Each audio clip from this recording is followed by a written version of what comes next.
shit. Welcome. Late. Are we good? Yeah, no, we're good. My camera just fucked up. All right. Well, fuck your camera. Yeah, Welcome, no. ladies and gentlemen, to an absolutely another phenomenal week of Overdrive wrestling programming. And tonight we've got two very interestingly stacked cards for you. My name, once again, as always, as the PNG of Power, is none other than Mr. Elias Storm. And with me, as always, is my buddy, my partner, my friend, the manager of champion, Stanley Brewer. Stanley, how are you doing tonight? Well, I tried to take a nap earlier. Whether or not it worked, we shall see. I'm still pondering the fact that you are in fact not 2 dimensions, but actually 2.5 dimensions. Yeah, 2.5D. And I have to say that I think my show is going to be better than your show in every single capacity this week, because it's been like that ever since Defiance. But you have never been one not to try to prove me wrong. So tell me, how are you going to prove me wrong tonight? I would love to, but first and foremost, Mr. Break the Ceiling himself tweeted earlier today, and I would like to have that on screen for a moment, ladies and gentlemen. Kevin Owens has officially announced he is cashing in the Break the Ceiling contract at Battle Scars. Now, I for one, am very curious. Yes, indeed, Kevin has been on a slight vacation, handling some business at home. He's got 2 kids. He's living his life, So shout out to Kevin. Can't wait to see him back. On top of that, not only will Kevin be competing at Battle Scars, but he will be having a tune-up match next week, so all the fans can look forward to that. But I'm very excited to have Kevin back, and I'm very curious to see what he gets up to at Battle Scars when he competes for the Overdrive World Championship. But now, getting into the matches here tonight. First up, we've got a 3-way dance showcase match featuring the likes of one Mustafa Ali, Carmelo Hayes, and recently acquired Sami Zayn. The trade went through last week. I can't wait to see what Sami gets up to, continuing going forward here on the Orange brand. But tonight, the Orange brand. Oh, well, thank you. I'm sorry, the White brand. Momentary slip of the tongue. I was watching last week's episode of Pride, and it was so awful that my brain got scrambled. So go fuck yourself. We had the better matches halfway through. Again, that's cute and shit. But yeah, no, I'm super excited. You're jealous you didn't have one final symphony, you jealous fuck. That's fine. One of the best matches in this company's history. Anyway, what's the rest of your stupid card like? Yeah. Okay. Next up, the Judgment Day is finally reunited as Rhea Ripley makes her debut for the White brand, taking on Liv Morgan, newly reunited with Ruby Soho. The Riot Squad, or should I say the Soho Squad, now is back up and running. Rhea will be taking on Liv tonight, but also, ladies and gentlemen, after this women's match, we've got another tweet. Becky Lynch seems to want to comment in here. We will be having a #1 contenders battle royale next week. The winner of that will be facing the man at Battle Scars. The Iron Man tweeted earlier today, not too shortly after Kevin, that no one has become worthy enough of an opponent to challenge her for her Iron Throne. And with that being said, she needs all the competition possible. So, next week, we'll see 10 women compete, and we'll decide who faces Becky at Battle Scars. I, for one, am very excited for that. Sorry. Yeah. See, I thought it would play into your next match. They're on my brand. But speaking of who, the rivalry between the Bloodline and New Day continues to heat up as Big E Langston, yes, he still has his last name here, takes on Solo Sikoa, the enforcer of the Bloodline, in a Falls Count Anywhere match. I, for one, am not only excited for this match, but I'm also really excited for this rivalry to wrap up. Hopefully that happens at Battle Scars, because I'm for one tired of these guys jumping each other in the back. Y'all don't see it every week because we don't have time for that. And also our backstage security still isn't the best. We can't afford to put cameras up there. All right, yeah. So we got to do what we got to do. But after that, we've got a rivalry renewed.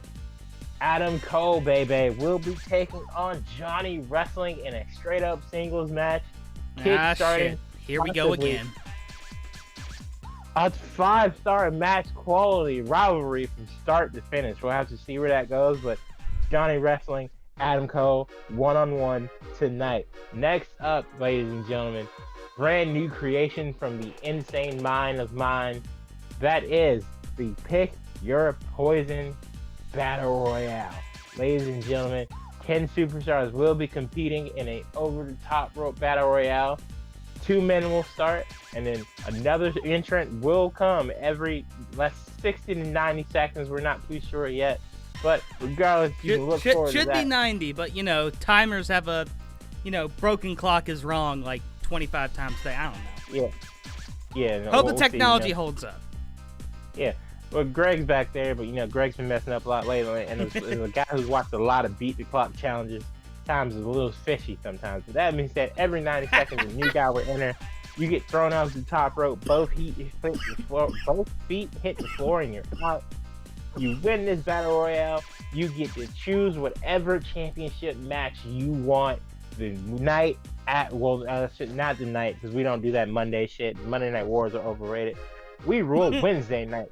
So the week after the culmination of Battle Stars, the winner of this battle royale has the opportunity to challenge for any championship they choose after that. But, however, caveat, the true poison of this is that if you fail to capture that championship, as long as that champion is champion, you have no rights to even sniff an opportunity at that championship. Damn. If you fail, your poison is your own hubris. I'm very excited to see not only who's competing in this match, but who wins tonight. And in our main event, we've got a match that I, for one, think is going to steal the show this week. It'll be the Judgment Day's Finn Balor, Mr. International, taking on Edge in a 2 out of 3 falls international rules, no disqualification match for the International Championship. Obviously, Edge was able to pick up some momentum last week, which got him this opportunity after he and Finn got into it backstage. And I, for one, am very excited to see if they can match the intensity of their Hell in a Cell match at Mania. I love how you call him Mr. International. I feel like you should be calling him, something like, I don't know, Mr. Worldwide, rhyming Kodak with Kodak, performing concerts in Kodiak, Alaska. We're not doing this. Not now, not ever. But that is your card for Glory tonight, ladies and gentlemen. The white brand shall once again reign supreme, and the more I say that, the more weird that sounds. we might have to switch to like I'm sorry. The Zenith brand.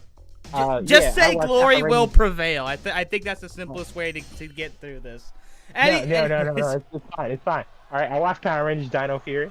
All right, I know the White Rangers this season was a black man who was referred to as the Zenith Ranger for some reason. Okay, I'll give that to you. Zenith brand, yeah, we are the Zenith brand. and meanwhile, Mustafa Ali is like coming out. Go Power Rangers! If anybody deserves to be on a Netflix show with Power Morphers exist, it's Mustafa Ali. Fuck yeah! One of the high-flyingest guys I know. Absolutely phenomenal guy. Great husband. Great wrestler. Great father. I can't wait to see what's up next for him in the alternate universe now that he's a free agent. But here in Overdrive, he is glorious. And I, for one, am backing him in this showcase tonight. And I mean, in Ali, he's been a staple of the international division for a very long time. Of course, competed in the first international championship match. Came up or am I getting that wrong? I don't know. My memory sucks. My memory sucks sometimes. But the point is, Ali's been a staple of the international division. It was a triple threat. He got the first fall, and then Cedric got the other 2. Obviously, he also had that match with Shinsuke a couple weeks ago, right before Defiant failing to capture the championship again. But, things happen. But Mustafa's been proving himself a lot. And here's a guy who I think the absolute world of, who has unlimited potential, but just can't seem to find that second gear just yet here. And that's Carmelo Hayes. I think Carmelo Hayes is absolutely a future world champion, hands down. But he's got to find that one moment to catapult himself into the next opportunity and the next opportunity after that. And I mean, as we've always said here in OCW, and Kevin Owens even said that in his announcement tweet, it's all about taking advantage of your opportunities. And Carmelo had some big ones so far in OCW, but as you've said, just has not been able to get into second gear, has not been able to take advantage. You know, very recently he had that match against the debuting Adam Cole, which he lost, but those two, you know, managed to tear the house down for a little bit, much to my dismay. Now, obviously, you know, Carmelo's had opportunities to get to an international championship match, but has not been able to challenge for the belt proper. Now, here's a man that I didn't necessarily want to part ways with, but I knew that no matter where he went, there would be prospects for him. A man who just a little while ago possibly saved his own career due to his just endless amount of charisma, and that's one Samuel Zayn, the underdog of the underground. And for some reason was in Tijuana for a little bit, not sure why. Well, Tijuana is a really dope place. I've heard there's some like really amazing orphanages down there. I heard there's some great masked wrestlers there too. True, definitely some solid luchadors. But you know, Sammy, Mr. Generic himself sometimes, is a phenomenal guy, great wrestler, and I knew that I needed him over here on Glory, the Zenith brand, because not only is Kevin over here and they need to renew, whether they renew their rivalry or their friendship is up to them, but I knew they deserved the opportunity to once again be tag team champions. And also for Sammy to truly have the option and the right that he has well over earned years ago in his career to be world champion. Because seeing him in the House of Black tournament or the House Open for the U.S. title was cool and all, but Sami I know, right? doesn't need the United States Championship. Sami Zayn needs to be world champion. And since the Galactic title is too busy appeasing Seth Rollins and the Mooses of the world, I, for one, have to look out for the little guy, the underdog. And that's Sami Zayn. That's guys like Otis. Well, number one, fuck you. You didn't have to insult my incredibly awesome main event scene like that is put on classic after classic, week after week. But as we said, all three of these men trying to break on through to the other side. And right now, Sami Zayn, he came out with two very quick DDTs, but Carmelo Hayes, that's a hard-hitting crossbody. All three guys going after each other in the get-go. We are dancing tonight. And now Ali just kind of... That's one thing I will give people in like triple threats and four-ways in this company is that people are just more inclined to just stand there and watch someone get beat up. It's honestly a very good strategy. Well, yeah. I mean, obviously, at this point in time, it's smarter to let your opponents wear each other down, especially in a match like this, or three-way dances, an elimination type of match. There's no need for you to be breaking up pins. Like, friendships aside, there's no need for you to actively go after somebody to try and save the day here. That's not what this is about. Hey, well, I know something I noticed. Sami Zayn is like actually kind of big, like real talk. Oh yeah, he's put on a massive amount of muscle in the last few years. He's big. I mean, he's big. He's got big hair. He's got a nice big beard. This is a big man. And the big man, you know, once before was able to ride a lot of momentum and, you know, a lot of, you know, favorable fan feedback all the way to an amazing upset win over Adrian Neville to capture the NXT Championship. And, you know, I know you're all about that black and gold, so I can see why you want Sami Zayn to succeed. You want him to just have another one of those just incredible amazeballs, like, absolutely. You know, runs. Yeah, like, you know, his run towards Montreal Elimination Chamber 2023, where he unsuccessfully captured the WWE Universal Championship, which I still believe should have happened, but, you know, definitely neither here nor there now. I mean, we've talked about it, even disregarding just that match, like, you know, personally, I think Roman could have lost the Universal title in that match and still kept the WWE Championship. Instead, they just kind of merged the two and then created a new one on Raw, which, I mean, it was nice to bring back, you know, a new version of the World Heavyweight, but we've discussed before, you really have to wonder just how much Day 1 2022 impacted the future of WWE. No, absolutely. Roman doesn't get sick, and he faces Brock, which means Big E is still champion, at least What a for a power little bit bomb by longer. Sammy, and referee a far away Cover, count, and kick a out. kick out of Uno. And then honestly, let's say Big E loses that championship at, I don't know, Fastlane to Goldberg, and we get Goldberg versus Brock. Cool, whatever. No, not. They wouldn't give us that evil twice, would they? I think they would have, honestly. Or Fucking let's say bastards.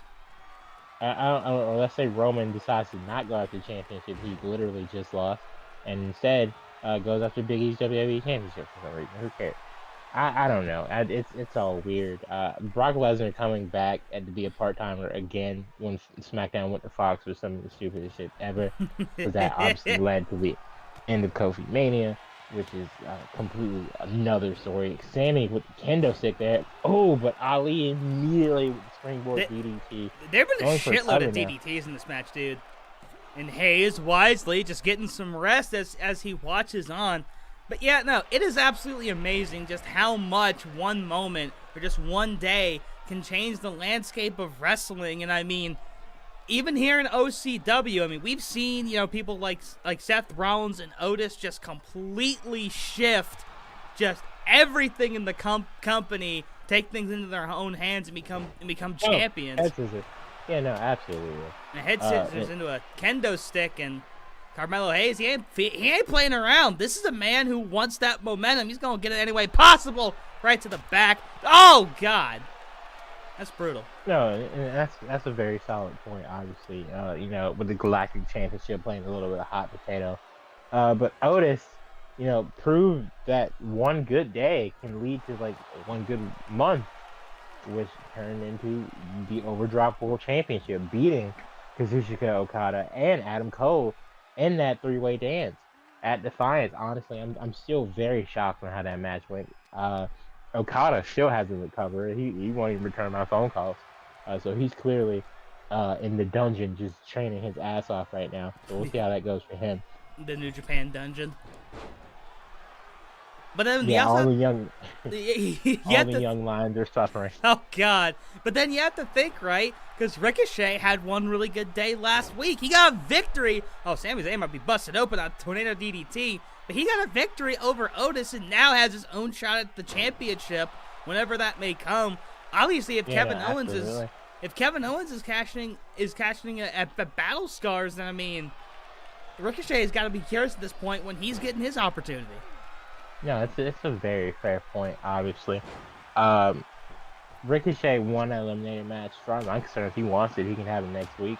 But I also have to try and protect my main event, whether that's the main event of Battlestar Organizer, that separate conversation. But I have to protect my main event, which is, that World Championship match. And obviously, two big men slap meat, and Otis and Kevin Owens would be a fire match. But at the same time, Ricochet is one of the best,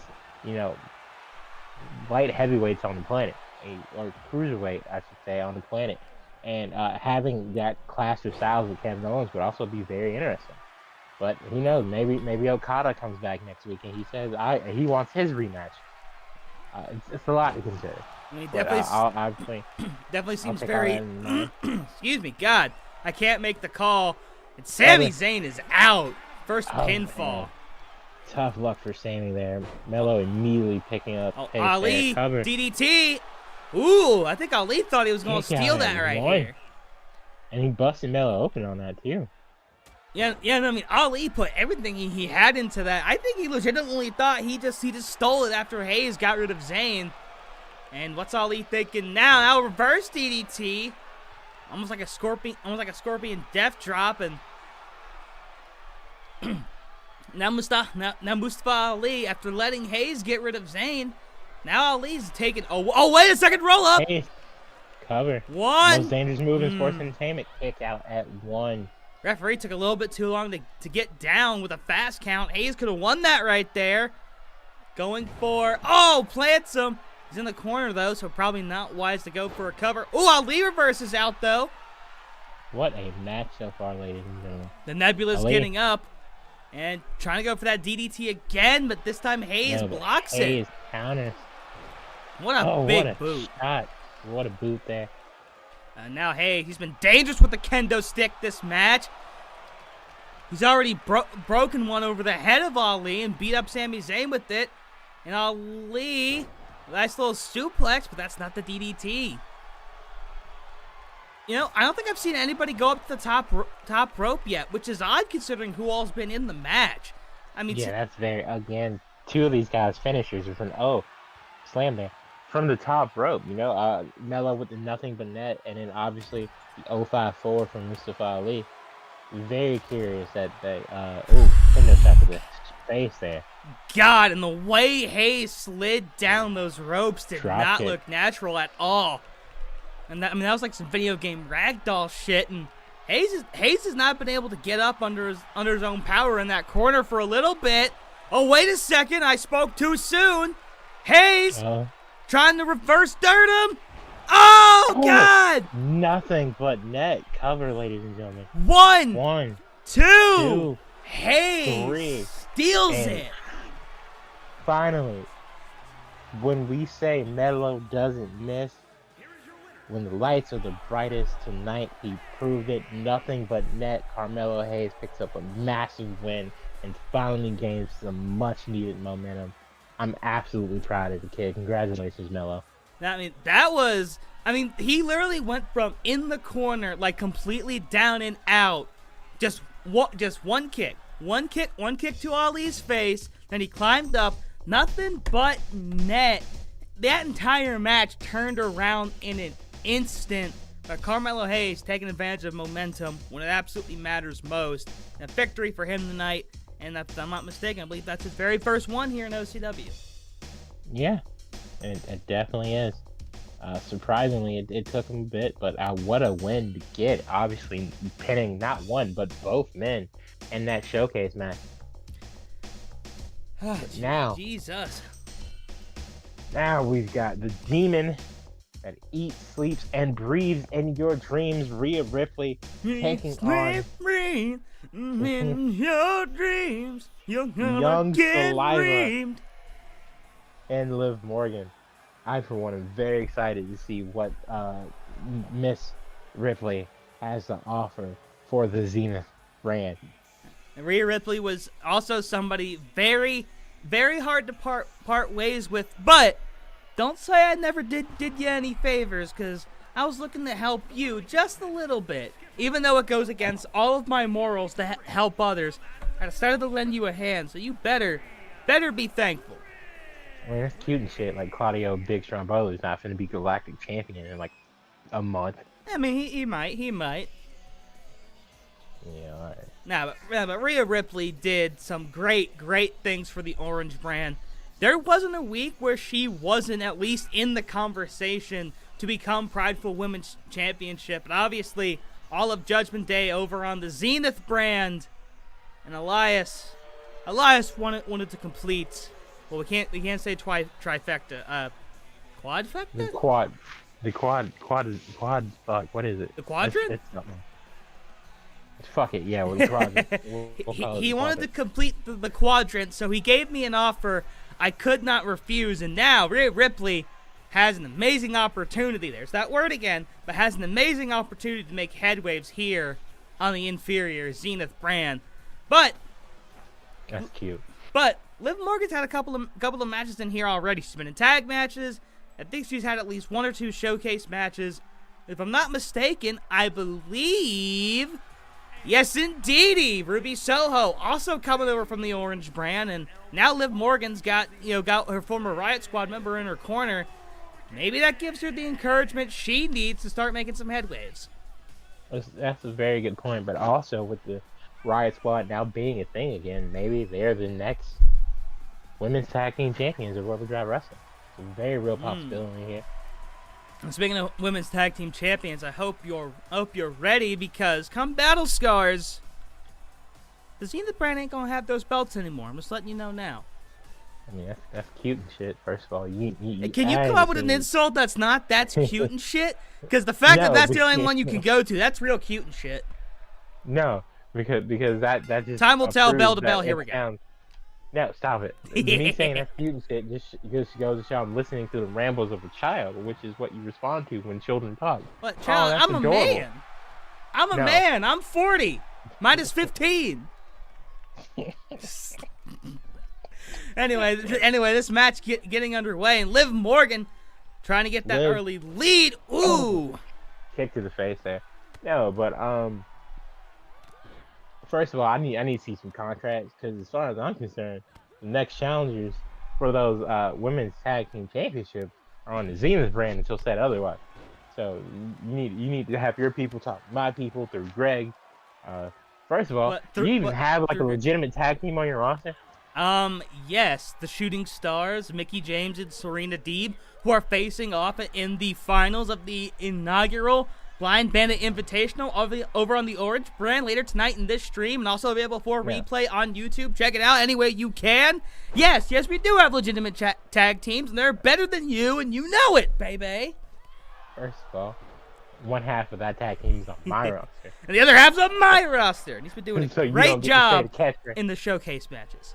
you don't get to say the catchphrase. Second, yes, I do.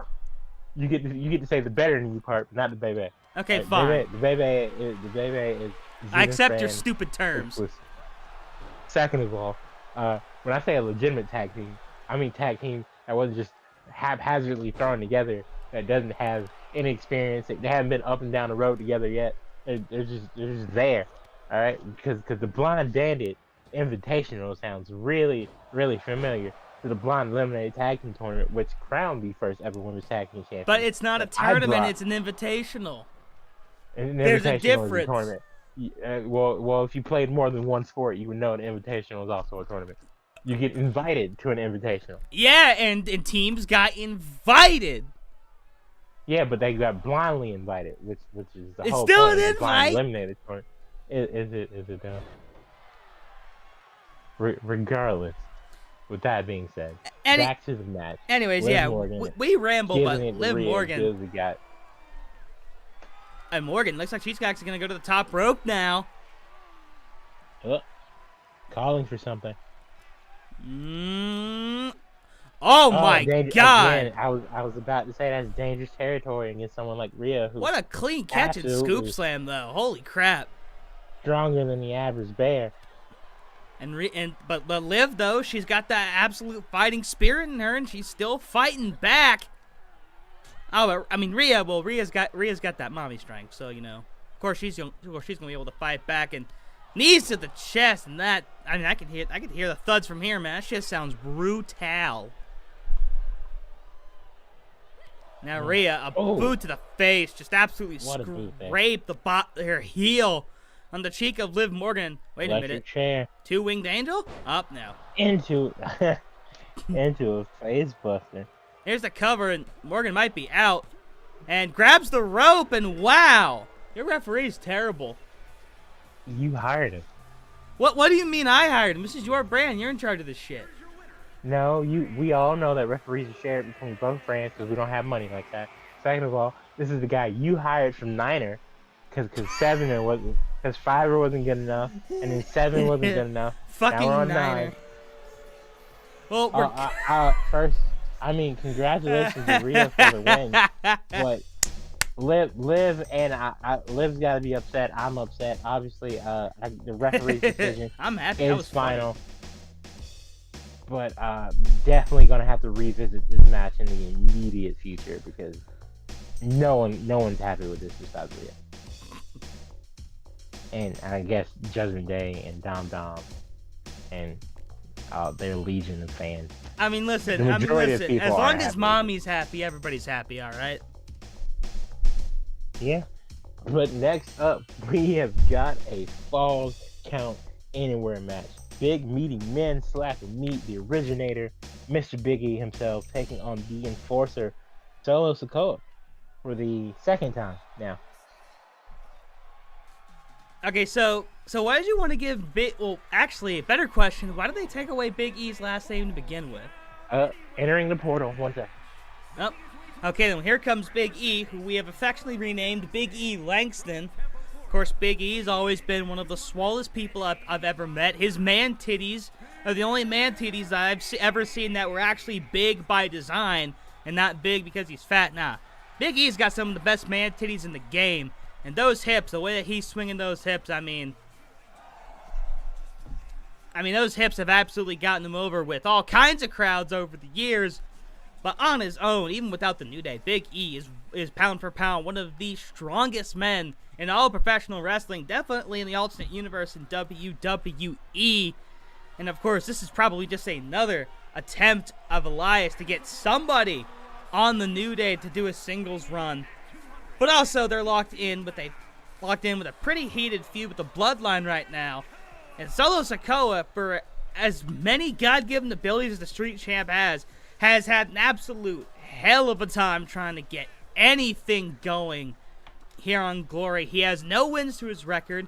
He was part of that Trios time limit draw, Bloodline against the New Day. In that match, though, which was a number of weeks back at this point, Solo Sikoa absolutely unleashed the beast. He was going all out. He was trying to hurt people. This is a very, very pissed off Solo Sikoa. And Solo's already very dangerous, even when he's in a calm demeanor. The Street Champ will absolutely make mincemeat out of you if he's pissed off enough. But he's going up against the man of meat himself in one Biggie E. Langston. Both men are ready. We're going to ring the bell. I'm going to fix my camera. And we are underway. And the man of 1,000 man titties coming out strong here. And Solo Sikoa hasn't really even been able to move on his own. And he's already knocked down. And Big E, oh my God, picking him up and just throwing him with absolutely a lot of ease. And Big E's the first one to go for weapons. He's got a kendo stick. That's just been popular tonight. But what a fucking spinning kick by Solo. And now Solo looking for a weapon of his own. What's he going to find there? Oh, he got a baseball bat. The Street Champ has a baseball bat, and he's about to knock one onto, I don't know, whatever street they got sitting behind Wrigley. It's very easy to hit out that ballpark. Oh, but Big E spears him into the corner. And now a little alley-oop. Alley-oop. We are back again. Contract negotiations with Axum, the masked luchador, have not been going the best. Dickhead will not sign his name on the dotted line. So I was trying to get him for Battle Scars to make this really cool international championship match, but he's not having it. But you were asking about last names earlier. Well, yeah, so I was wondering, why did they even get rid of Big E's last name in the first place? I understand why we wanted to give it back to him because it's his last name.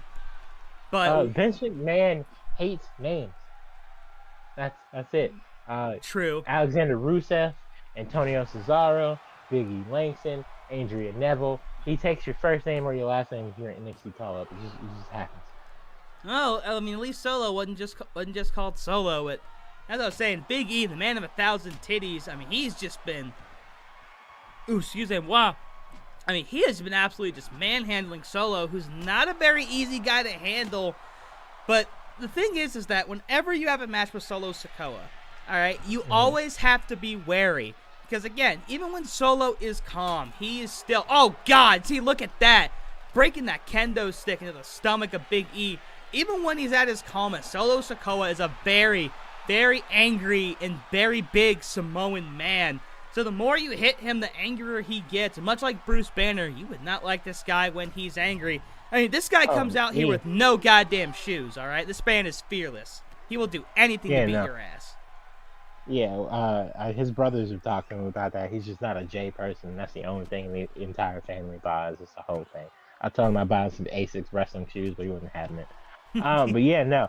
Unfortunately, Solo's, big Samoan anger just hasn't really translated into W's here in Overdrive.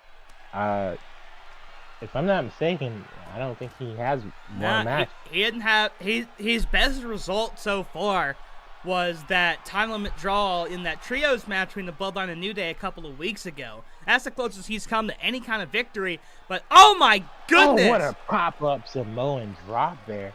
Cover. And look at the steel one right here. Count of two. Biggie E kicks out. And the OCW Nebula getting a hell of a show right in front of him right now. Big E. Obviously, Solo has lost to Cody on multiple occasions, and he lost to E earlier in the month. Yeah. And here's the cover. Covered by E now. 1, 2, and kick out by Solo. Yeah, I just don't think it's really translated. Drop kick is translated super well, for his benefit, you know. And of course, not just Solo. It feels like almost all of the Bloodline is struggling. It doesn't really seem like anybody can really pick up a win. I think the only one who has any sort of win is one of the Usos. And Solo would like nothing more than to appease the tribal chief right here. But yeah, that was almost bad. I think Jay might have one. Which is wild to say, because obviously the Bloodline was so dominant for so long.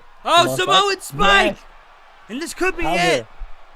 1. E kick out. 1, 2. Woo! Yes. Honestly, that's the first time I've seen that, by the way. No one usually kicks out of that. It's almost as effective as a one-winged angel. And OCW Nebula loving this match. Solo trying to just in vain use that kendo stick. Finally lands a hit. You could see the absolute pure shock and awe on Solo's face. He could not believe that didn't go for a 3 count. But Big E, he's got it back. Trading kendo stick shots there. And Solo's holding on to that knee now, and Big E might have just unlocked a cheat code. If Solo's got a hurt knee, Big E's got a way to chop the big man down. And Big E, he's taking a hold of his mortal enemy, Stairs. Apollo Crews once tried to kill him multiple times with those, and now Big E realizing that might be what it takes. Just missing each other with weapons there. Now Big E rolling out of the ring. And now these guys playing ring around the rosy with weapons. Solo stepping out, and now Solo getting back in. Big E getting back in. I thought we were in tables purgatory, like United States Championship match. Thank God that's over. That would have been fucking funny. Now it's Solo could it hit the back of his head or even his neck on the stairs right there. Can Big E take advantage? He's got him up. Looking for some place to put him down. In the Simon's carry. Into paddle on the outside. Yes. Oh my God, what a maneuver. Solo's going to be feeling that one next week. And here's the cover. Referee's taking a long time to get over there, though. 1, 2, and that extra time. Solo kicked out. Yeah, you have to consider that. I don't know why he didn't just slide out of the ring. That was weird. I mean, Big E had him down for at least 6, but it's all about the referee's count, and he didn't get there in time. And now in the dick with a baseball bat. And you do not want those arms swinging that bat up and down, side to side. Solo fighting back. Bringing E back to the ring now. And Solo trying to get some revenge with that bat. Over the head. Onto the dick. The grandmother's house we go. Solo not letting up with the baseball bat. He is trying to take the last name of Langston. But Big E don't want that up. Well, maybe he does. He's trying to go for a counter there, but no. Solo stalking E now. Sizing up now. If he hits it this time, it might be it. No, Solo Yanagi! Solo! We haven't seen that one in a while. 1, 2. Solo wins. And again, the battle between the Bloodline and the New Day continues. But the Bloodline finally picking up, not only for Solo himself, but the group, a major win. Kendo sticks broken all in the ring and everything. Jesus, what a match, ladies and gentlemen. Solo absolutely unleashing the beast all over Big E. And finally, with all of his rage, finally able to pick up that much sought-after victory here in Overdrive. Wow, that was... I know Rhea Ripley was like in the match before, but that was some fucking brutality right there, man. Yeah, no, definitely had to pick up the pace a bit. Thank God we have insurance. No, for sure. Rhea Ripley was a cool match, but honestly, I expected a little bit more, especially with that finish. But now, next up, again, the rivalry continues. Adam Cole, Johnny Gargano, one-on-one. Let's revisit history. here we fucking go again. Adam Cole and Jonathan Gargano doing the thing. How many times have they done this thing? I'm sure they did. Oh, wait a minute. We're already ready. These two facing off. And as we said, they got a lot of history. Will he accept the handshake? He does, ladies and gentlemen. Look at that. Over here on the Zenith brand, we're all about sportsmanship. An absolute sign of respect by Gargano and Cole. But as soon as that bell rings, as soon as that bell rings, they're no longer friends. They're competitors. And Cole got some massive hang time on that drop kick. And Gargano making sure that taunt does not go unpunished. But again, how many times have these guys done the thing? I think you would know that more than anybody else. Well, there's a 2 out of 3 falls championship match for the NXT Championship. Then there's a rematch. Ronda by Gargano. Then, obviously, there was the Fatal 5-Way that also included Karrion Kross and Finn Balor and Kyle O'Reilly. Yeah, and Kyle O'Reilly. They've competed against each other in tag matches before. 4 or 5 times? 3 of which would be singles matches. And Johnny going for a tope suicida. The one singles match had 3 falls in it, so like 6 total. 10 in between them. Sounds about right. And these two now bring it to each other on the outside. And of course, Adam Cole, trying to bounce back because he was the first man pinned in that, in that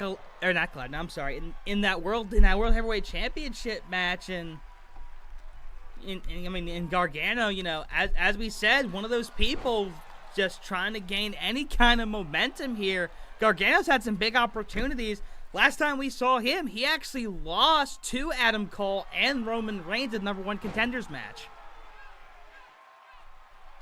Now trying to choke the life out of Adam Cole. And one thing you can at least say about Johnny Gargano, part of the reason why I hated we couldn't get him, Gargano's probably one of the biggest fighters you could ever have in a wrestler. Even when he's down and out, he's the only one. He's the only one besides maybe John Cena that could be hit by 2 trains, take 5 KO punches, and like 17 chair shots, and still kick out at 2. Yeah, no, it's insane about how resilient Johnny is. Xavier Woods also pretty up there for sure.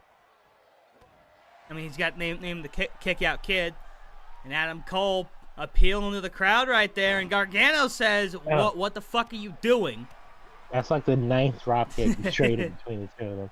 All right, it was DDT's last match. His dropkick. What a neck breaker there. We'll call this match Dropkick City. Now Gargano was just trying to crawl up, and Adam Cole trying to take advantage, and Gargano's back down. Oh, wait a bit, but now he's back up. Going forward, little swinging DDT action. Tornado DDT there. But a kip up. Mixing it up a little bit. But now Adam Cole's in that corner. Now. What's Gargano thinking? Decent amount of strength. Yes. Ooh, that one's gotta hurt a lot, actually. And Cole had a wicked bounce off of that turnbuckle. Yeah. And that lawn dart, a little too much. Unconscious. Wow. All right, well, wow. Well, that's a new finisher for Johnny Gargano. Yeah, Cole's got to be disappointed with that. But Johnny Gargano picking up, the win in a very historic rivalry match. And honestly, short and sweet to the point sometimes is the best that you can do. Congratulations to Johnny on a very quick win. And Gargano taking out a red hot Adam Cole, and as he said, possibly putting another finisher under his belt. Seems to be a common theme here at OCW. People winning matches in unconventional ways. Gargano, in his own way, gets it done tonight. Next up, again, the match that is another love child of mine. Very excited. You're already in the semi-main event. Holy shit. Yeah, no, quite fast matches we've had tonight. But again, pick your poison, ladies and gentlemen. has officially arrived here on the Zenith brand. Welcome to Chaos.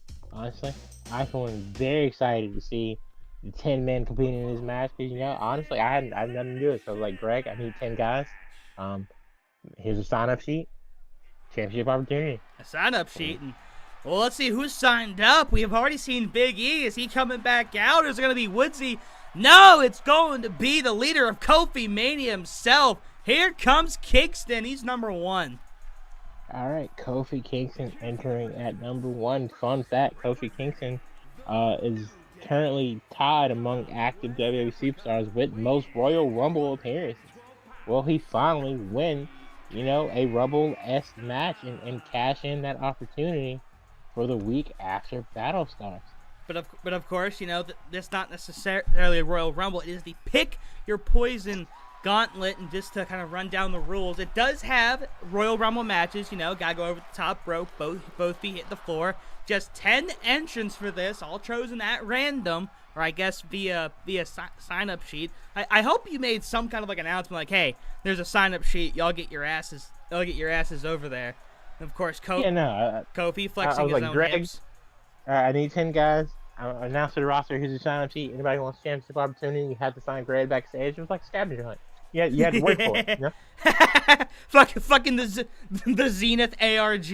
If you figure it out, you get to sign up for Pick Your Poison. That's fucking badass. And okay. Very interesting man entering at number 2. A man who has won an over-the-top rope battle royal and cashed in that opportunity to go to WrestleMania. The American Nightmare, Cody Rhodes. And of course, with Pick Your Poison, a little bit different. You get to go after any championship of your choosing, but if you lose, you are barred so long as that person who you lost to is still champion. But Cody Rhodes is somebody who... Wait for it. Shh.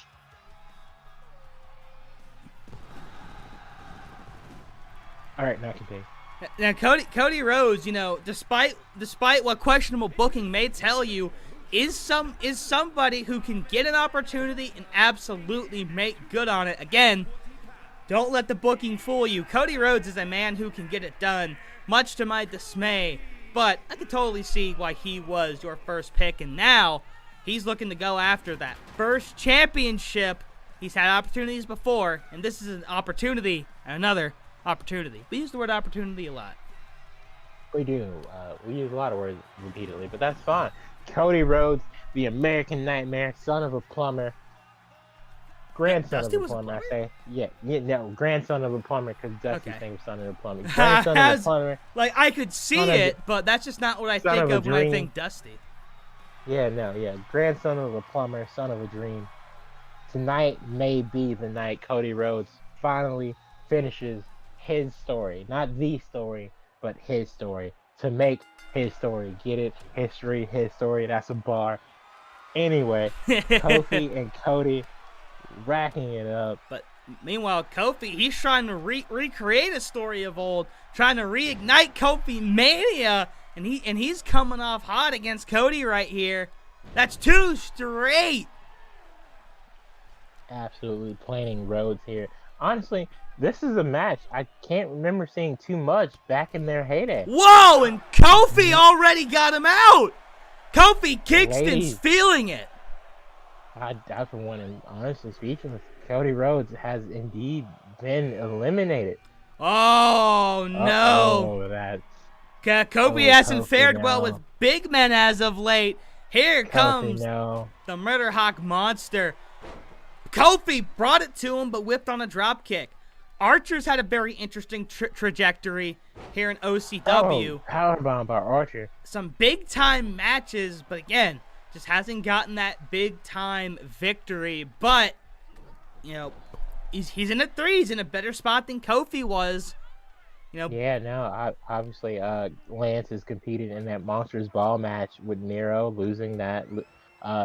Competing not once but twice in one night, competing in the 15K Battle Royale.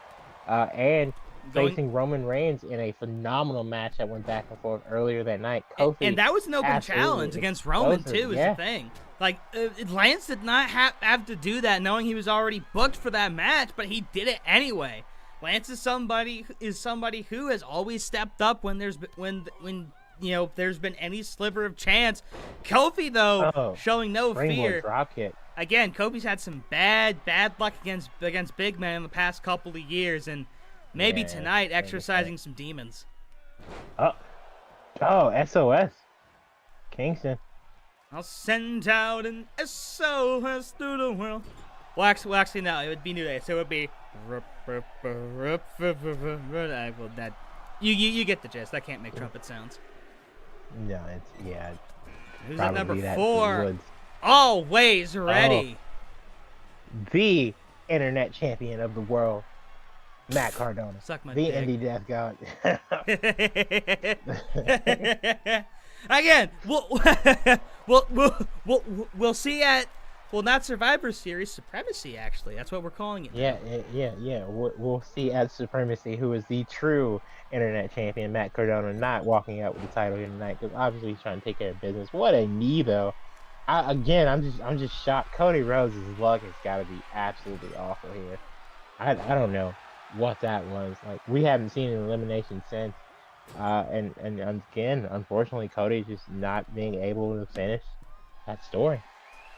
And that story absolutely being padded out, a shitload of filler that nobody asked for. But maybe one day, the last chapter will be written. But as of right now, these 3 men trying to write their own chapter in their own book, and this chapter will be called Pick Your Poison. But will this be the third to last chapter leading to the climax, or will it be somewhere in the middle? Trouble in Paradise! And Cardona's got to be lucky that Kofi turned his attention to Archer, but Kofi can't get the job done. And now as those two go at it, Cardona just trying to recover, and this ring's about to get just a little bit more full. Here comes entry number 5. Cardona's back up. Another jumping knee by Cardona there. Ripcord into Santos Escobar. Legado. Santos obviously, has had a bit of an up and down path so far here in Overdrive. More losses than wins, but the kid can move for sure. Second generation superstar. All four of these men extremely talented. That's why we drafted them. I think Santos has all the potential in the world to be the next Rey Mysterio for the American audience. And maybe that starts here tonight by winning Pick Your Poison. And Santos showing no fear, going after former world champion and Kofi. Cardona showing no fear, taking down the Murder Hawk. Kofi kips up. Archer trying to recover. Cardona is down. Kofi and Santos are up. And now Santos is down. Cardona's up.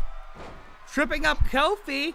And into a submission maneuver there. And Cody Rhodes still remains the only elimination. And give it a little bit more time. This ring might get even more full. It's already full, almost full of capacity as is, because you got Lance Archer in there. Yeah, no, Lance is out. Wait, oh. Ooh, not throwing him over the top rope. Powerbomb by there. Oh, and Cardona back up. Santos working on Kofi on the other side. Does Kofi have a spot in him? Wait. If he at least has a mini spot, saves himself. And now the Murder Hawk monster eliminating, not actually eliminating, but beating the shit out of Cardona. And here comes Tyler Breeze. Oh, yeah, the Prince of Cuteville himself. Veteran presence now. The gorgeous one. He's aged. The gorgeous one himself. Now, Prince Freddie Tyler Breeze. And Santos. Wait, muscle buster? I thought like a muscle busting neck breaker. Santos is going after Archer. At this point, it's 4-on-1 if you really want to take out Lance, kind of do that, big guy spot, or not even big guy, big show spot, because that's how they always got rid of Big Show. Like, 6 guys would go after him. Archer in the corner is Kofi Kingston. And Kofi's been trying to get him out for like the past 5 minutes, but it has not worked. And Tyler Breeze standing tall, and he might have just busted open Cardona. Cardona now Looking for revenge. Swinging neck breaker there. All 4 men in the middle of the ring now. And a suplex by Santos. Santos, the fearless one. Heel kick just absolutely dropped Cardona. Crawling in the corner now. Kofi working Archer. Irish whip. Now two men are down. 3 men just trying to work middle of the ring. A neck breaker. We've seen a hell of a lot of those tonight. Now as much as we've seen drop kicks and effortlessly the Murder Hawk picking up. Oh, backbreaker there.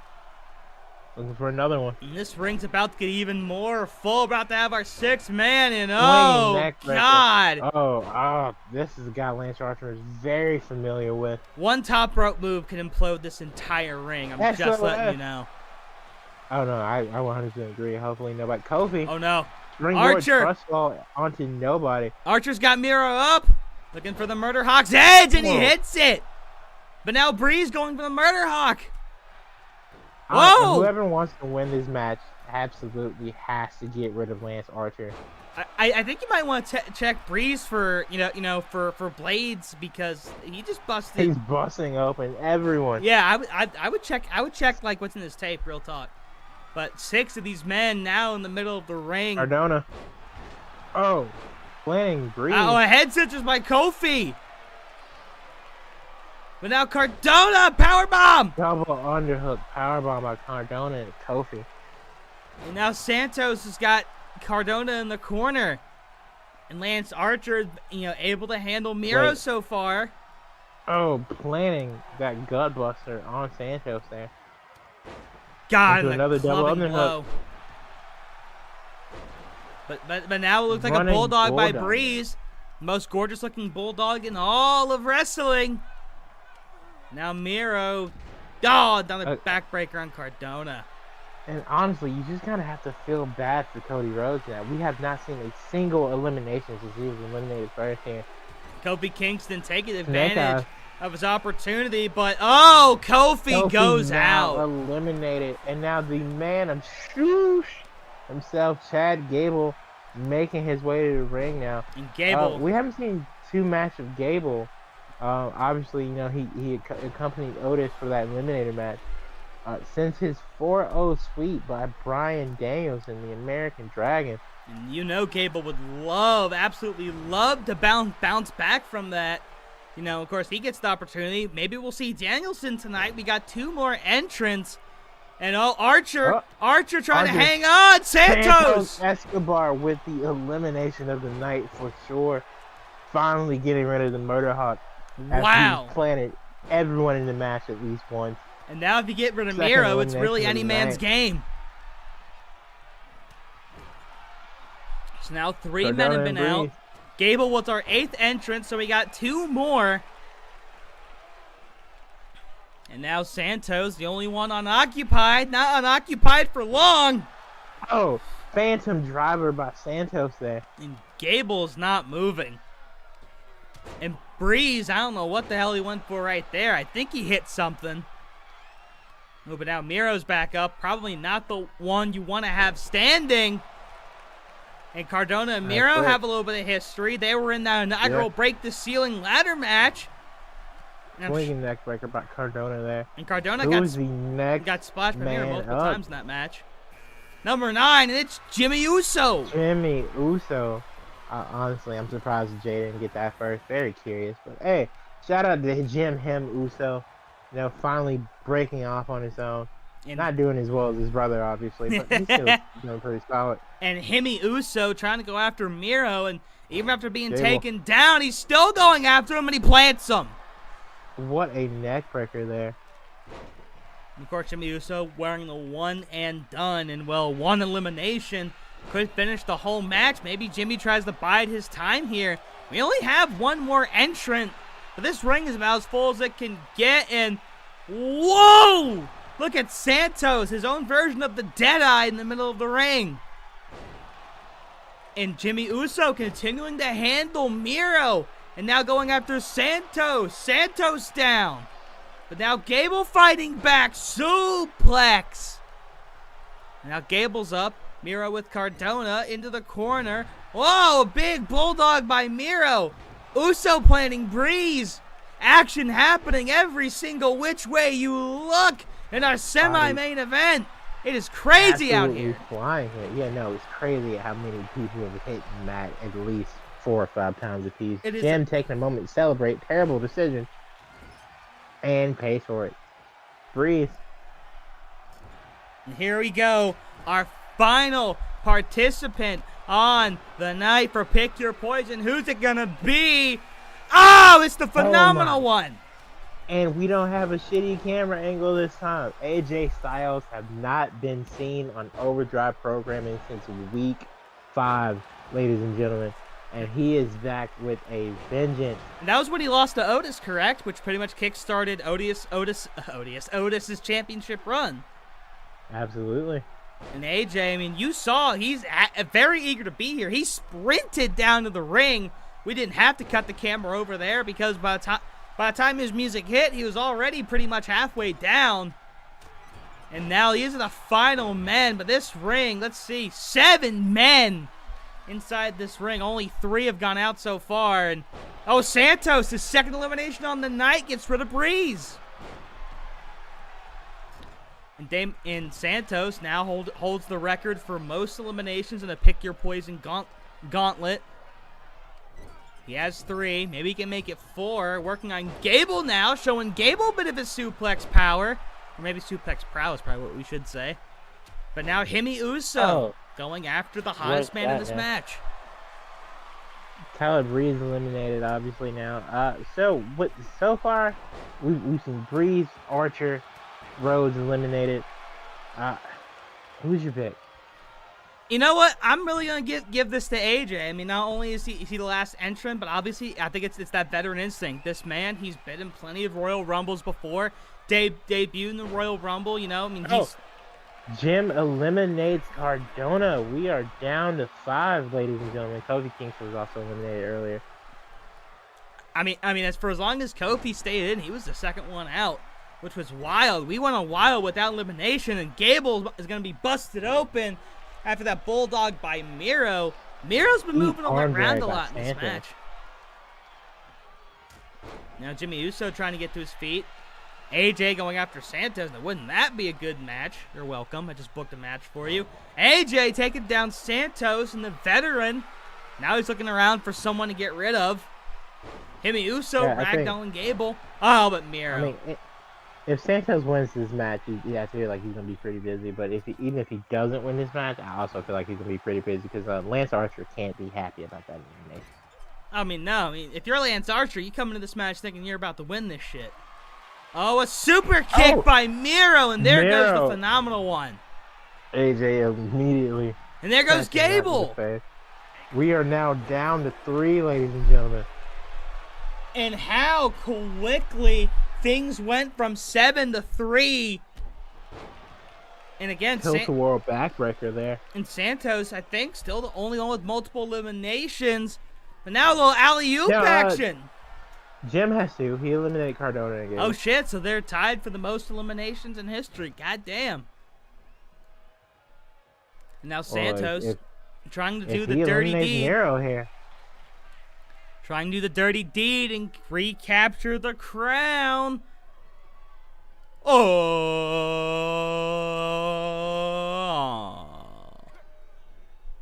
And now Jimmy Uso trying to take care of Santos, but Miro says, no, I want to take care of you right here and now. Santos obviously biding his time here. No, Santos is going right after Miro. Oh, he's got him up. Phantom Driver. Honestly, wise decision on Santos' part. It's a lot easier to deal with Jey Uso than really to deal with Miro. Looking for the Samoan drop, but no, countered. And now Santos, he can get Jimmy right here. He's got both men down. Santos Escobar. Couple kicks to the face. He's got to pick somebody up and throw him over the rope. Who's he going to pick? Like Santos Escobar is truly embodying. Oh, and Miro effortlessly throws him out. Wow. We are down to 2. Jim Uso versus the Redeemer. Miro. I honestly, I was not expecting these 2 men Oh, this could be it. Could be Wait. it. Can Jimmy get him? Wait. He's trying to push the big man.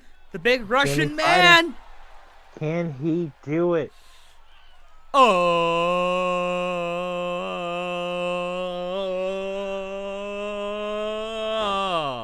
No.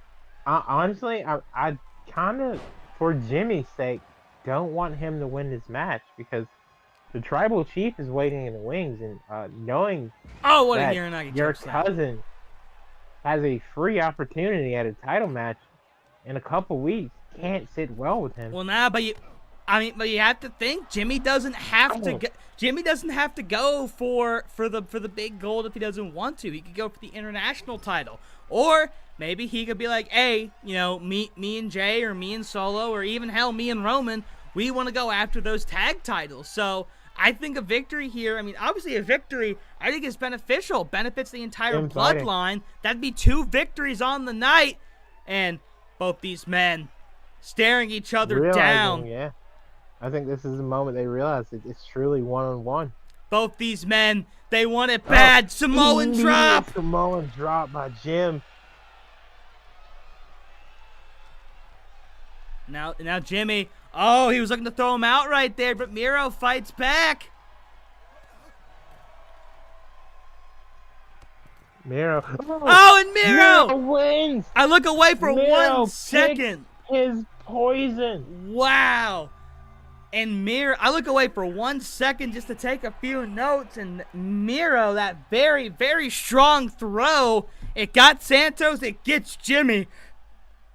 And Miro. The Redeemer is now a match away from being champion. Well, what champion will he be? That's the question. If I'm not mistaken, tying the record for most eliminations in Pick Your Poison. Yep, with 2 of them. I'm sure that'll skyrocket as time goes on. But yeah, the Redeemer officially has a main event match for the Glory the week following Battle Stars. I'm very curious to see who he picks. Obviously, in my mind, right, he goes after the eventual glorious Overdrive World Champion, right? He could, but you also have to take into account, with Ricochet getting a shot, with Okada still getting a shot, KO being guaranteed a shot, maybe there's a little bit too much chaos over there in the World Championship scene. Maybe you try to go after the international title, because, Miro has taken titles. Take the TNT title, for instance. He has taken titles that people see as the quote-unquote lesser titles and has absolutely elevated them to a different level. When he was TNT champion, was an unstoppable force. I think whatever championship he ends up with, he is going to, he's just going to absolutely hold that thing hostage for as long as he can. That's a very good point. If I'm any champion on this roster, whether that's Finn or Otis or even the Creed brothers, I definitely have,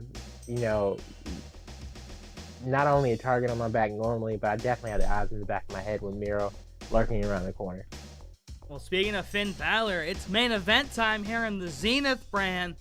And we got a hell of a match. Well, if you like this kind of shit, I don't. I think all these matches are poo-poo dog shit.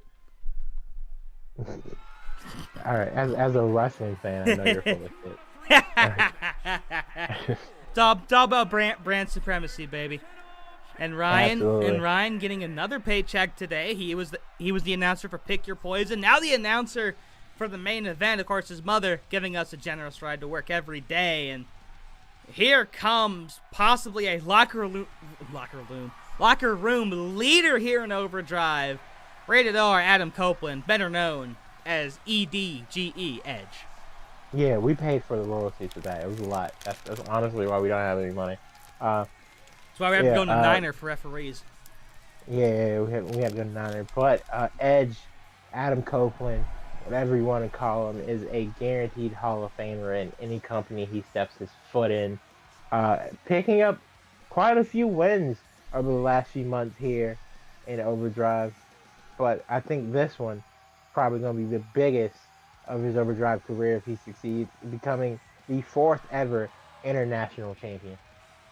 And you have to think, even when Edge came back, came back after being out for, almost an entire decade, because of the injuries to his neck. But when he came back, he wasn't a part-time guy. He was very much doing full-time work. So you'd have to think if he becomes international champion, he'll show up. He'll do the do, much like all the other international champions so far have done. No, absolutely.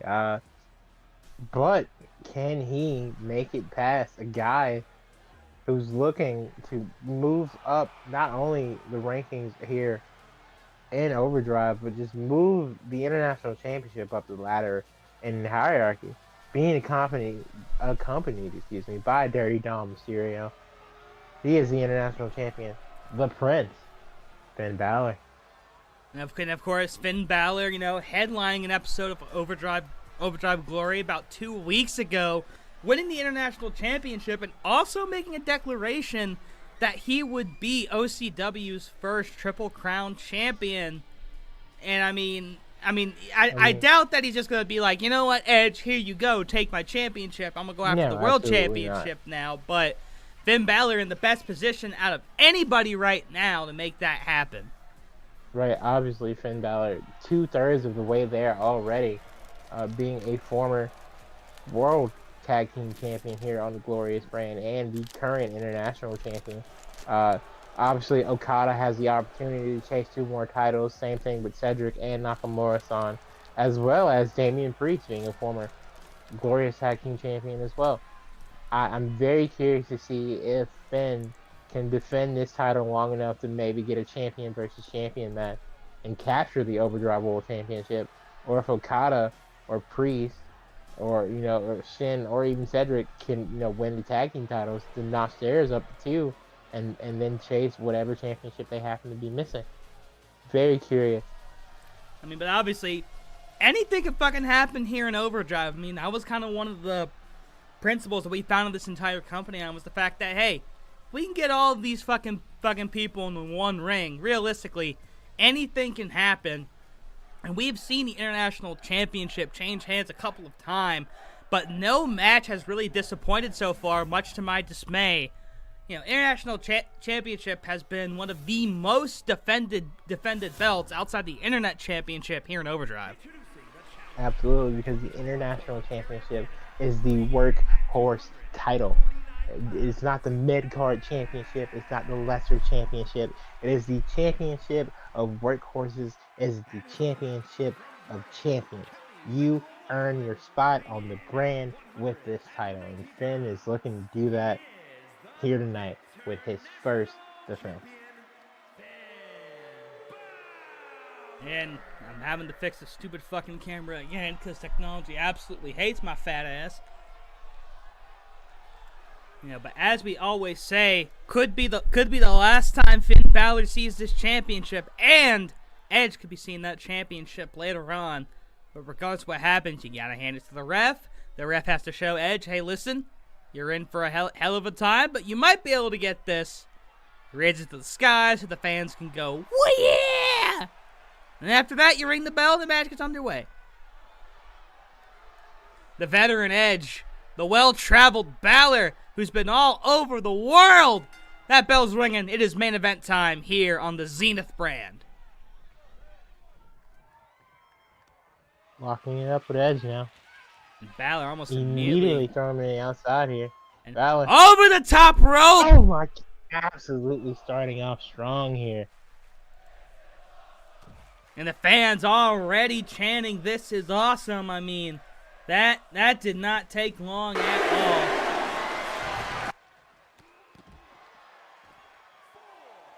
And my camera's still refusing to work because technology do absolutely be a son of a bitch. Here, which is weird because this is no disqualification match, so I don't know why the ref feels necessary to count. Clearly not doing his job, but we'll talk about that after the show. And speaking of the show, I have something to show you. There we go. My camera is back, and Edge, oh my god, headbutts to the face of Balor. And Edge already showing that he is willing to get down and dirty and inflict as much pain as humanly possible. That just shows how desirable the International Championship is, much to my dismay. Dropping Balor here. And Edge over the top rope again. We saw him do that against Jeff Hardy. It's even in the intro, but that doesn't work. But even still, Edge able to gain the upper hand somehow. I'm glad he didn't sustain any neck damage. Just absolutely front flipping over that rope. And Edge taking his time. Oh, he took too much time. Deer in headlights as Balor does what Edge couldn't do. Knock, knock, hello there. Is anyone home? Edge taking a moment to soak in the adulation of the crowd and paying for it. And the OCW... Balor with another top rope maneuver to the outside. The OCW Nebula possibly costing Edge some momentum, and Finn Balor might be looking for that first pinfall via a countout. Of course, international rules dictate 2 out of 3 falls. Referee at count of 6. Finn Balor able to avoid. Balor. And, oh no, looking for the fall away, but Edge counters. And Edge using his count weight. Of 8. And Edge back in the ring. Referee count of not even Doesn't 9. Matter. But Balor back in. Oh, but Balor! Immediately going for the submission there. He's got it locked in. Yeah. Edge could theoretically tap now, but he says bullocks to that shit. Edge. Irish whip. He whips some. Oh, a spinning kick. Over to kip up on the international champion. The 3rd champion. Refusing to stay down for long. Avoids the right by Edge. What a back and forth match so far. These are 2 guys who know each other extremely well. Feuded. Before Finn even joined Judgment Day, obviously replacing Edge as the pseudo leader. Before Mommy Rhea Ripley came into her own and officially took that spot, in my opinion. But Edge, even still, maybe still, feels a personal responsibility to take down the Judgment Day, even still, and this could be his best opportunity. Finn. 1916 by Finn there. Obviously, if it wasn't for Edge, Dominic Mysterio. And first pinfall goes to Finn. First pin goes to Balor there. Yeah, Dominic Mysterio may have never turned on his father. Yeah, that was Ray's fault, if you ask me. I mean, for sure, deadbeat dad and all, but Dom would have never come to the realization of how much of a deadbeat father he was if it wasn't for, Rhea Ripley literally beating it into him. Getting dropped on his head there by Edge. Sorry, I was eating Skittles, but Edge fighting right back, and Edge has been able to stand tall so far. Is he looking for it again? Oh, will he hit it this time? He hits it! And he hits the move! He done hit the move! Edge over the top rope, flipping into that senton there. And that'll be one for the highlight reel that I'm now contractually obligated to do. They tell me I'm contractually obligated to do that shit, but my contract is just a piece of paper that says contract at the top, and then in the middle, just big, bold, italic letters that says "fuck you." I don't see how. It's not in the fine print, but I guess "fuck you" says a lot. I told you, bro. You gotta hold a UV light over it. It's invisible. The "fuck you" there is just throw people off. Clearly, in the bylines, it states what you're required to do. Just like I have my requirements to talk to free agents in the portal. And hey, well, wait a minute. Oh, and Finn resets the count. I honestly thought that was the end of the match, but Finn Balor says, I haven't had enough of beating the crap out of you yet. Breaking the count at 9.8, ladies and gentlemen. Finn could have won it right there. But will hubris be the end of Macbeth for a second time? Very real possibility.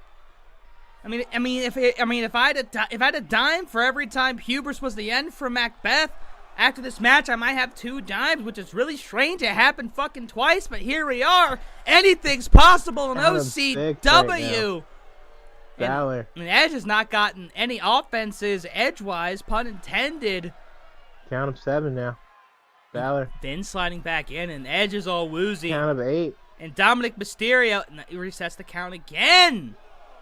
Balor says, I win this my way. Oh, planting Edge there. Nah, he just wants to be a dick at this point. I mean, Edge was not getting back into the ring for the last 16 counts of the referee.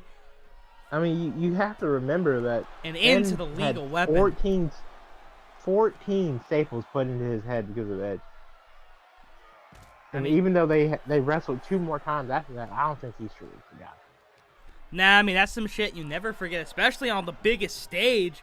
Having to have a doctor come in Hell in a Cell, that's not a very good look.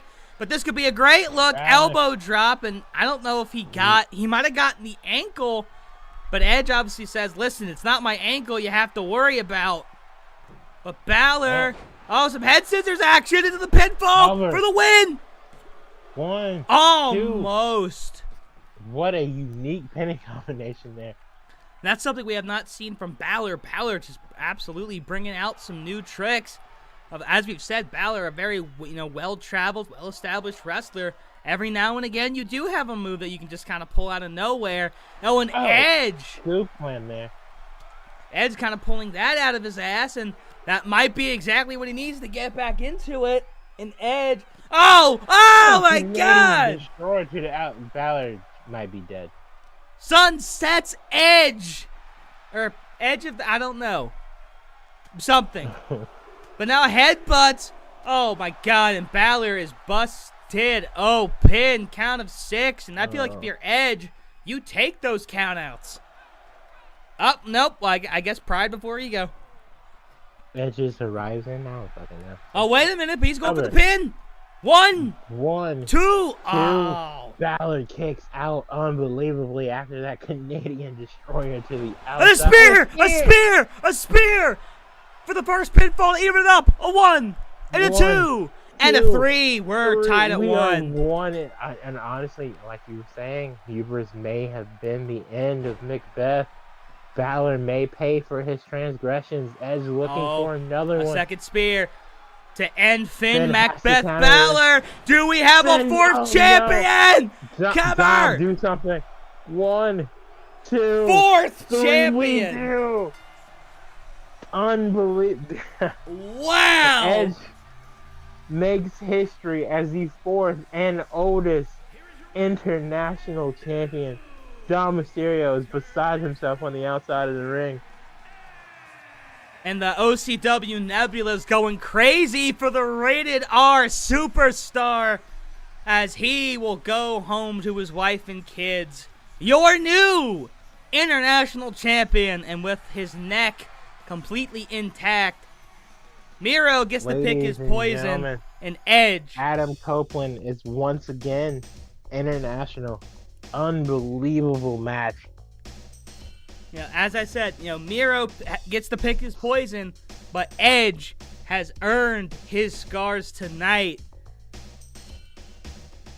Man, how do you feel? 4th international champion.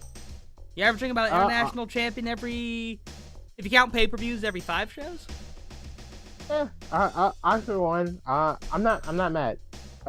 Some people would say, the international championship is playing hot potato. No. This is a championship where you have to prove yourself. First of all, you have to beat the guy twice in the same night. And it's one thing to be the better man once, but to be the better man twice is a completely different statement. And I, for one, feel the international championship, and with the rule set that is defended every week, and 2 out of 3, or at least every week physically possible. Sometimes we gotta appease upper management and make certain matches. But the international championship is defended guaranteed at least twice a month. Proven so far here.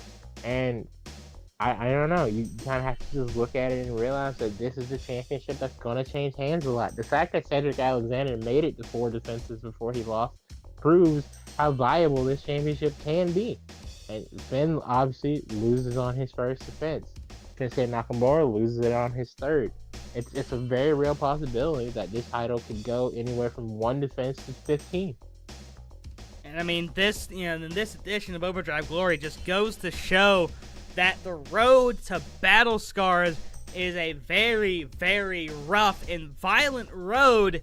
Only the strongest will survive. And just taking a look at the winners tonight: Johnny Gargano, Solo Sikoa, Rhea Ripley, Carmelo Hayes, Miro. Being able to pick his poison, and Edge, they make themselves look good in the lead up to Battle Scars. And if you're watching the live stream, we got more OCW action on the way. If you're watching the replay, well, maybe dance on over to the next show after that. But Elias, your final thoughts on the Zenith brand, as you call it, performance this week? No, absolutely. Shout out to all my performers. I love all you guys. Thank you for continuing to show why we are one of the best professional wrestling promotions on the planet, and why we are still the A brand. It's been a couple weeks. It's been a rough couple weeks, but all the matches tonight, regardless of how long or short they were phenomenal, and I'm very curious to see if the Orange brand can keep up. But the road to Battle Scars is very tumultuous, and as you can see, new champion crowned tonight, new challenger crowned tonight for whatever championship he so chooses. If you had fun this week, next week's going to be insane, and I'll say that for sure. But thank you, Stanley, for being as combative as you always are. But I am the PNG of Power, and for Stanley Brewer, thanks for watching. And of course, as I said, if you're watching live programming, Overdrive Pride coming your way next. If you're watching the replay, well, you better have watched Pride first, because it's a better brand. But we will be back in just a moment. Stay with us. All right, now where's the button? There it is.